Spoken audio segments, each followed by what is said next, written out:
एक साइबर ठके मामलें केन्द्रापड़ा पाटकुरा अंचल अभियुक्त जितेन्द्र साहू को 3 वर्ष सश्रम कारादंड दंडादेश देले सोर प्रथम श्रेणी विचार विभाग विचारपति Rajesh Kumar Das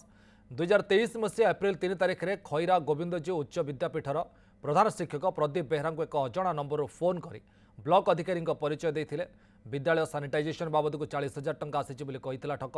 state banker Uno आप खोलिले टंका उठा जाय परिबो बोली कहितला ठक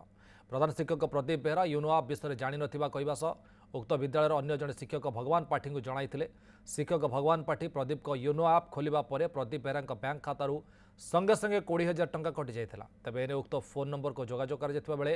हठात स्विच ऑफ देखाइथिला ए घटना थाना अभियोग पर पुलिस तदंत करी केन्द्रापड़ा जिला पाटकुरा अंचल पारकुला ग्रामर जितेन्द्र साहू को गिरफ्त कर कोर्ट चालान करथिला ए मामलें भारतीय न्याय संहिता दफा 419 420 IT section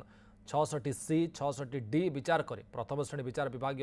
magistrate Rajesh Kumar Das अभियुक्त जितेन्द्र साहू को 3 वर्ष सश्रम कारादंड दंडित कर सहित 3,000 टंका जरिमाना कर जरिमाना अनादेय हेले अतिरिक्त 1 मास दंड विधान कर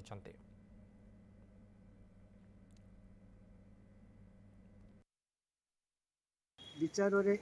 एतलाकारी और अन्य समस्त साक्षी माने उक्त घटना को ठीक भाव कहू विरुद्ध दंड विधान है उक्त दफा अनुसार 3 वर्ष दंड हो प्रत्येक दफा 3 वर्ष आउ जदि 3 वर्ष और 3,000 टंका दंड हो 3,000 टंका से नदेवे 1 मास अधिक जेल भोगे।